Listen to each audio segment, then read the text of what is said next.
Muy bien, queridos amigos y hermanos, en esta mañana, en este día, te quiero invitar a tener una meditación acerca de una porción de las palabras de Dios, de las Sagradas Escrituras, acerca de una de las cartas que le escribió el apóstol Pablo a una de las tantas iglesias que visitó en su ministerio. Me estoy refiriendo a la iglesia en Corinto, una ciudad en la antigua Grecia que aún existe y que estaba asentada en una zona portuaria, en la cual había, por supuesto, mucho movimiento y mucho tipo de gente, mucho pecado, ¿sí? Todas las iglesias que están detalladas o de cuya historia está en el Nuevo Testamento, nos deja a cada uno de nosotros una enseñanza. Son varias las iglesias que se mencionan en la Biblia, pero hay una que tenía muchos problemas y es la iglesia de Corinto, la que acabo de mencionar. No por haber sido bien fundamentada, ya que Pablo estuvo allí alrededor de 18 meses. Y sabemos lo que hizo Pablo, ¿no?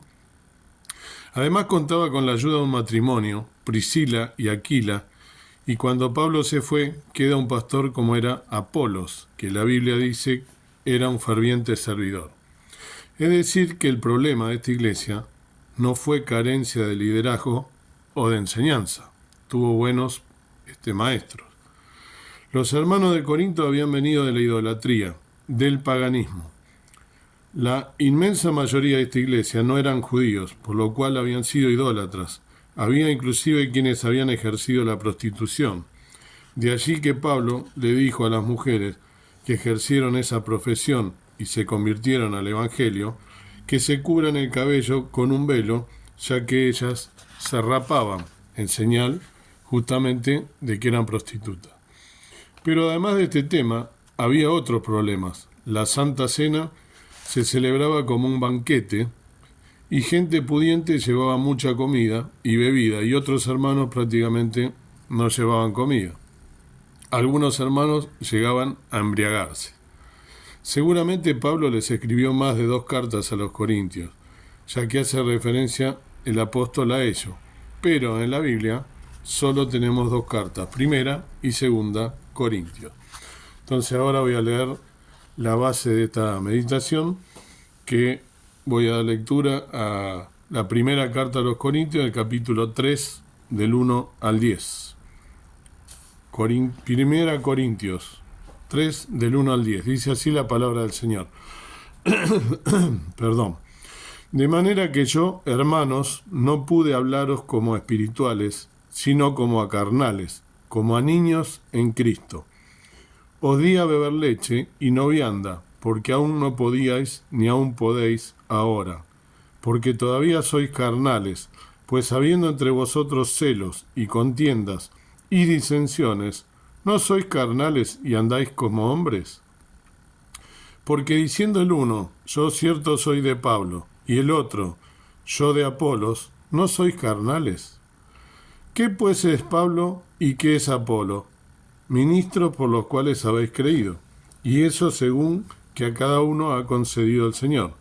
Yo planté, Apolo regó, mas Dios ha dado el crecimiento. Así que ni el que planta es algo, ni el que riega, sino Dios, que da el crecimiento. Y el que planta y el que riega son una misma cosa, aunque cada uno recibirá su recompensa conforme a su labor. Porque nosotros, coadjutores, somos de Dios, y vosotros labranza de Dios sois, edificio de Dios sois.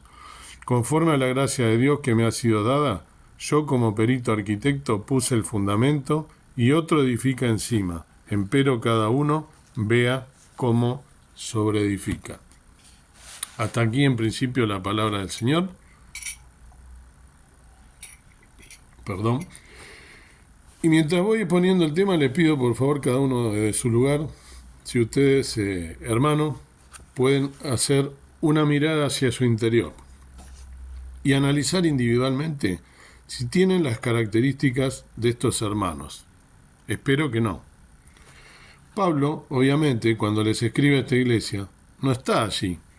Si no, no tendría sentido hacerlo. Lo hace desde Roma, ya que recibe un informe de lo que está sucediendo en este lugar.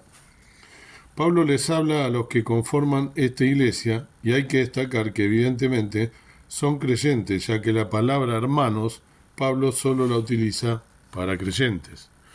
Y él distingue entre dos tipos de creyentes, carnales y espirituales, y además agrega niños en Cristo.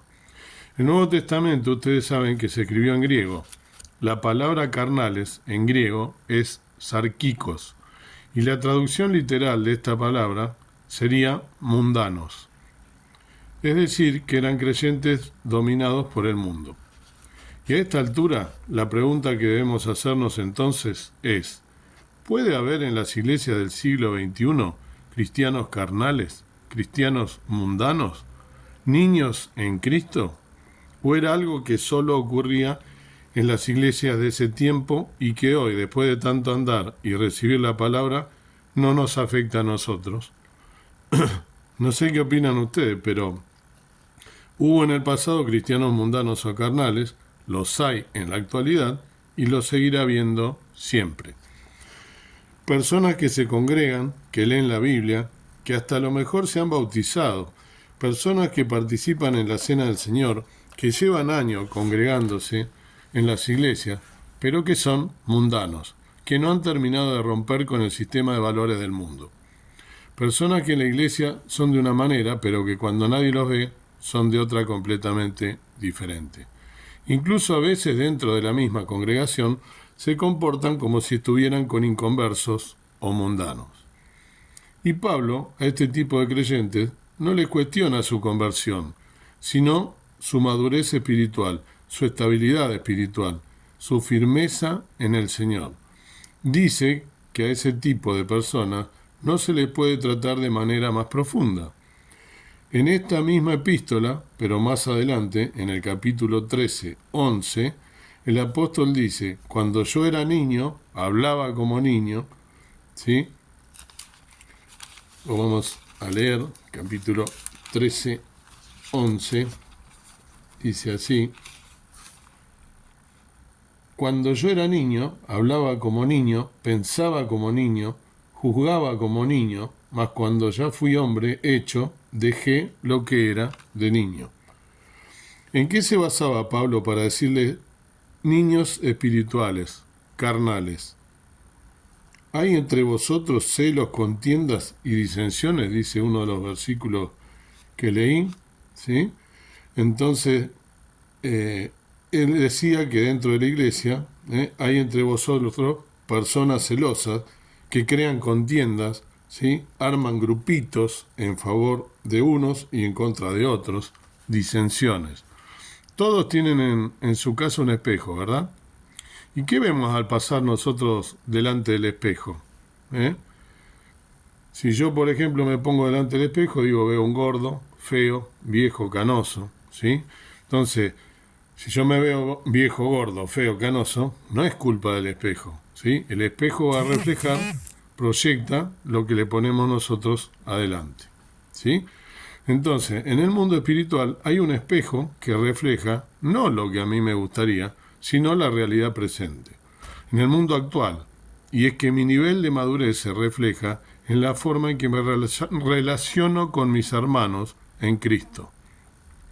Es decir, si eres una persona que siempre busca la paz, que no eres celoso, envidioso, que no te sientes siempre ofendido, una persona que no crea divisiones, ni chisme, ni crítica, entonces estás demostrando que eres maduro, espiritualmente hablando, y que has entendido lo que es moverse con armonía, con paz en el cuerpo de Cristo. Si por el contrario te comportas como estos hermanos de Corinto, con celos, obrando mal, juzgando, criticando, etc., y te puede reflejar a ti mismo y ver que tal vez lleves mucho tiempo leyendo la Biblia y conoces mucho de la Biblia, pero como persona, como creyente, tú no has madurado. Te has estancado en este nivel de niño y te comportas como un niño. Hablas como un niño, contestas como un niño, reaccionas como un niño. Hay otra carta de Pablo, la carta a los Hebreos, ¿sí? En Hebreos 5, 12, capítulo 5, versículo 12, el apóstol nos dice, algunas Biblias dicen que no saben quién fue el autor, pero tiene todas las características de ser de Pablo. En la versión que yo tengo dice que fue Pablo, cuando le habla a los hebreos, a los judíos. En realidad eso no es importante o no es tan importante, ¿sí? Lo importante es lo que dice. Porque debiendo ser ya maestros a causa del tiempo, tenéis necesidad de volver a ser enseñados cuáles sean los primeros rudimentos de las palabras de Dios, y habéis llegado a ser tales que tengáis necesidad de leche y no de manjar sólido. Donde también había niños espirituales, ¿sí? Por lo que dice. Es decir, que no era solo un problema de Corinto, sino que los hebreos también, y los efesios, y los romanos, y los tesalónicos, etcétera, etcétera. Y pongámosle el nombre de la congregación en la cual nosotros asistimos, porque también seguramente sucede. Personas raquíticas, espiritualmente hablando, que no han madurado ni crecido. Más adelante, Pablo habla de aquellos hermanos que estaban adorando o siguiendo a un siervo. Yo soy de Pablo, yo soy de Sila, yo soy de Apolos, etc. Estaban sirviendo al instrumento de Dios y no al Dios que puso al instrumento. Es como adorar un martillo o una pala. Voy a nombrarles 10 características de cristianos carnales, ¿sí? Mientras se identifica, a ver si tienes una o más características de las que voy a mencionar. La primera de ellas, se mueven por emociones o sentimientos. ¿Es malo emocionarse o expresar algún tipo de sentimiento? No, Dios nos hizo con capacidad de emocionarnos. Lo malo no es tener emociones, pero es peligroso, ya que los sentimientos y emociones son fluctuantes. No es lo mismo una persona a los 8 años que un adulto. El niño se emociona con un juguete, el creyente no puede ser fluctuante. Ahora creo muchísimo, ¿sí? Mañana no creo nada. Hoy leo mucho la Biblia, mañana no quiero saber nada con leer la palabra de Dios. Hoy quiero servir al Señor, ¿sí? Y mañana no quiero saber absolutamente nada de la iglesia, porque no me saludaron o no me llamaron, etcétera. ¿No? Un día se quieren comer el mundo y al otro día el mundo se lo comió a ellos. Porque son fluctuantes y los creyentes debemos estar más que nunca firmes. El mundo cambia y la vida también, pero Cristo es el mismo hoy, ayer y por los siglos. La segunda característica de estos cristianos carnales, de los arquicos, no aceptan un no por respuesta, ni de Dios ni del hombre, de nadie. Siempre quieren salirse con la suya, como los niños. No, hermano, esto no se puede hacer, y ya se enfadan, ya les cambia el semblante. El cristiano carnal es así. Yo quiero esto, quiero lo otro, y si no me lo dan, me voy a otra iglesia donde me lo van a dar. Tercero, hacen las cosas para ser vistos. No pueden pasar desapercibidos. Quieren estar en todas las fotos. Yo no sé qué, y yo no sé cuánto, y yo, y yo, y yo. Pablo dijo, vivo no ya yo, mas vive Cristo en mí. El niño siempre quiere controlar la conversación donde están el tío, la abuela, siempre quiere llamar la atención. Cuarta característica de los cristianos carnales, se ofenden fácilmente. ¿Saben por qué? Porque esperan recibir algo de la gente, algo del hombre, y cuando no lo recibe, se ofende.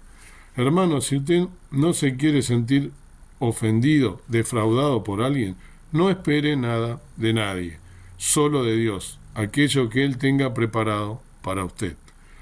Pero el niño en Cristo se ofende cuando no le hablan, cuando no lo saludan, etc. Enseguida se ofende, por cualquier cosa.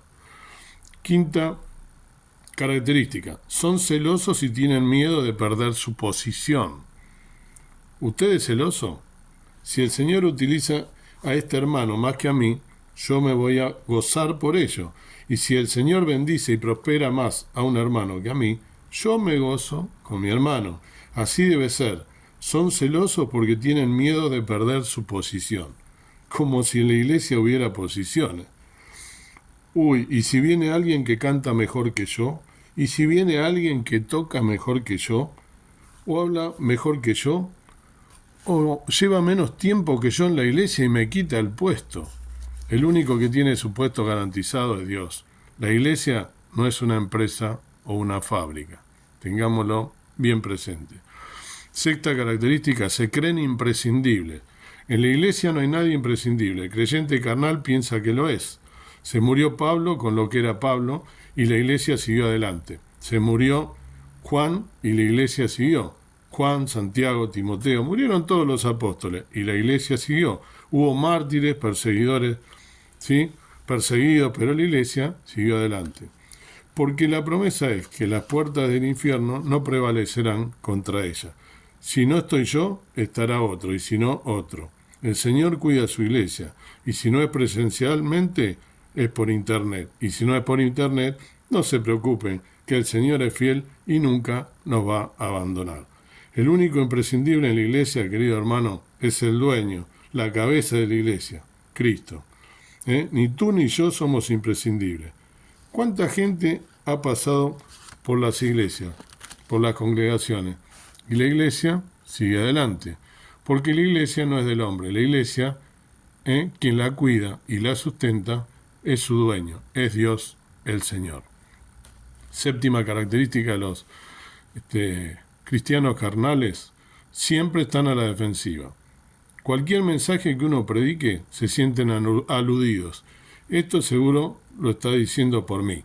Siempre están con la escopeta cargada, ¿no? Con las uñitas afuera. Yo no creo que algún hermano se suba aquí a hablar, ¿sí? O desde acá, en este caso del video, ¿sí? Siendo inspirado por el Espíritu Santo, y que use, ¿sí?, el lugar desde donde habla, el púlpito o aquí, o la tarima, donde fuese, en la congregación, y que use ese púlpito para decirle a un hermano algo personal, sino más bien aquello que Dios ha puesto en su corazón. Y además, con toda sinceridad, yo a una congregación, a una iglesia donde Dios no me está hablando, no querría ir, no me gustaría estar. Yo quiero que todos y cada uno de los mensajes que den sean para mí, que me sirva para corregir, que me exhorte, que me hable, que me conmueva.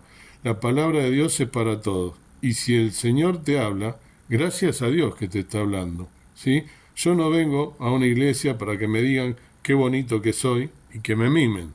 Vengo para que el Señor me hable y toque mis fibras más íntimas, para que Dios me confronte y saque la basura que llevo dentro, y pode las ramas secas y trate con mi vida y me cambie. Porque la iglesia es el taller de Dios, es un hospital donde debo sanar mis heridas. Es el lugar donde Dios pone el dedo en la llaga, y me muestra que esa mala actitud, esa mala palabra, ese mal carácter o ese pecado lo vengo arrastrando toda mi vida. Y no me di cuenta hasta ayer que el pastor o un hermano predicó de ese tema. ¿Qué pasaría si entrara el Señor Jesucristo y se pusiera adelante mío, en una congregación, lo digo con toda reverencia, y tomaría el micrófono, tomaría el lugar donde está hablando pastor, donde estoy hablando yo ahora? Y yo me iría, me sentaría, ¿no? No me digan que si los mirara a cada uno de ustedes, no tendríamos algo para decirle. Tragame tierra. Con solo una mirada, dice, lo miró a Pedro y salió corriendo y lloró amargamente. La octava característica, no están dispuestos a cambiar. Usted quizá esté pensando, hermano, ¿usted cree que hoy en día puede haber gente en las iglesias que no quieran cambiar? La respuesta es sí. Hay mucha gente así que dicen en voz alta, yo he sido toda mi vida, en mi familia éramos así, es como un estigma, yo soy así y no puedo cambiar. ¿Se acuerdan cuando los discípulos se acercaron al Señor y le dijeron, hemos visto por allí uno que echa fuera demonios en tu nombre, pero no es de los nuestros? ¿Quieres que oremos para que caiga fuego del cielo y lo destruya? Y el Señor les dijo, hijo del trueno. ¿Qué cambio? ¿Qué cambio, no? De ser llamado hijo del trueno a ser el discípulo amado. Juan fue el que lo dijo, ¿no? Un cambio radical. Vivió también Pedro, aquel que dijo, yo no te conozco, y lo negó 3 veces. Pasó a decirle, Señor, te amo, tú sabes que te amo. Y terminó dando su vida como mártir por Cristo. Todos, hermanos, hemos sido alguna vez dominados por la carne, porque el orgullo y el que no quiere admitirlo se engaña a sí mismo. Pero gloria a Dios por su Espíritu Santo, que puede hacer que mi carácter, mis impulsos, todo lo malo sea dominado por Él y por el fruto del Espíritu Santo, mansedumbre, ¿sí? Templanza, amor. Dios puede moldear nuestro carácter si se lo entrego a Cristo, pero los cristianos carnales, aquellos que se dejan llevar por el amor al mundo, al estilo de vida del mundo, no quieren cambiar. Novena característica: condenan a los demás para justificarse a sí mismos. Eso en psicología se llama proyección. Es muy común en los niños. ¿Quién pintó la pared? Yo no. ¿Quién fue? Él. Y vas a él. ¿Quién fue? Él. Tienen miedo de decir yo fui, de reconocer lo que hicieron. Y el cristiano carnal dice, hay peores que yo en la iglesia. Bueno, fumar tampoco es tan grave. Criticar es peor que fumar. Se justifican, ¿no? Debemos reconocer las cosas. Sí, yo fui, perdón. Tengo este problema y estoy en un proceso de restauración. Que no nos cueste pedir perdón y asumir los errores. ¿No dice el Señor que antes que Él venga restaurará todas las cosas? No condenamos a los demás, no nos justificamos nosotros. Fíjense el hijo pródigo. ¿Cuánto se habla del hijo pródigo y no del hermano del hijo pródigo? Era carnal, era envidioso. En vez de alegrarse con el retorno del hermano al hogar, se enfadó. La 10ª y última característica: son inseguros, inconstantes y poco fiables. Hoy te dicen una cosa y mañana dicen otra. Hoy quieren una cosa y mañana otra. Por lo contrario, si quieren saber cómo es un cristiano espiritual, pone esta lista al revés, ¿sí? Es decir, todo lo contrario a estas características que yo diga, estos ítems, todo lo contrario. Si eres todo lo contrario, entonces eres un cristiano maduro y eres un cristiano espiritual. Para terminar, ¿no? ¿Qué dice Romanos 12, 1 y 2? Romanos 12, 1 y 2, nos dice así: así que, hermanos, os ruego por las misericordias de Dios, que presentéis vuestros cuerpos en sacrificio vivo, santo, agradable a Dios, que es vuestro racional culto. Y no os conforméis a este siglo, mas reformaos por la renovación de vuestro entendimiento, para que experimentéis cuál sea la buena voluntad de Dios, agradable y perfecta. Es una entrega total. Cada día entrego algo al Señor.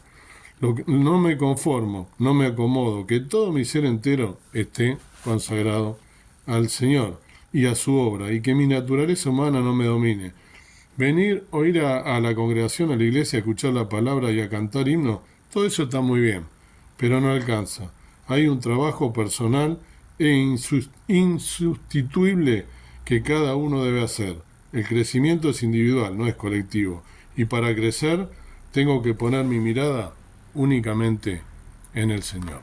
Dios quiera que podamos entregar nuestra carnalidad y que podamos presentarnos a Cristo, ¿sí?, en oración, en sacrificio vivo, que es nuestro racional culto, como nos recuerda la palabra del Señor.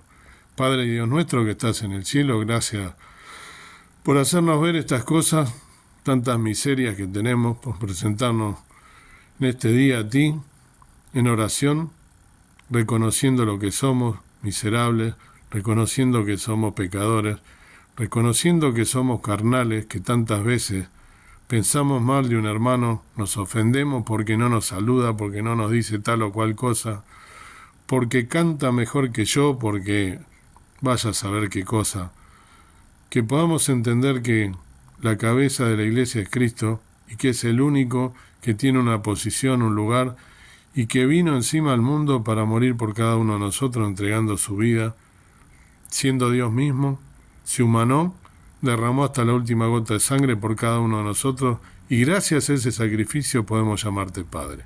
Gracias porque eres nuestro Dios, porque en un acto de fe, no por nuestros méritos, sino por gracia, por la gracia de nuestro Señor Jesucristo, somos salvos. Que tengamos presente esto para buscar cada día madurar espiritualmente, para ser mejores hijos, para buscar la santidad, para no ofender al hermano y si lo hacemos pedir perdón, humillarnos delante de ti, tomar tu cruz y decir como dijo Pablo, vivo no ya yo, mas vive Cristo en mí. Que nos ayudes cada día para poder encontrarnos fieles hasta tu venida, velando y orando en todo tiempo. Gracias te doy por la palabra de Dios, más penetrante que espada de dos filos, y que todo aquel que esté escuchando este mensaje, no porque lo dije yo, sino que fue Dios, ¿sí?, a través de un instrumento, que pueda pensar en estas cosas y cada día tratar de mejorar y de ser sabios en las cosas que decimos, y antes de hablar que pensemos lo que decimos y que no tengamos celos ni envidias ni contiendas, que no seamos nosotros causa de problemas dentro de la congregación a la que asistimos. Que escuchemos la palabra y que seamos realmente tocados, que hagas un cambio en nuestras vidas profundo para que podamos tener una relación contigo íntima cada día y caminar en los caminos de justicia, de verdad, de templanza, de santidad, que seamos y tomemos tu carácter y sigamos las enseñanzas que nos han dejado escritas en la palabra del Señor. Gracias por todo, que tengamos una vida victoriosa y un día victorioso. En el nombre del Señor Jesucristo. Amén. Que Dios te bendiga, querido hermano y amigo.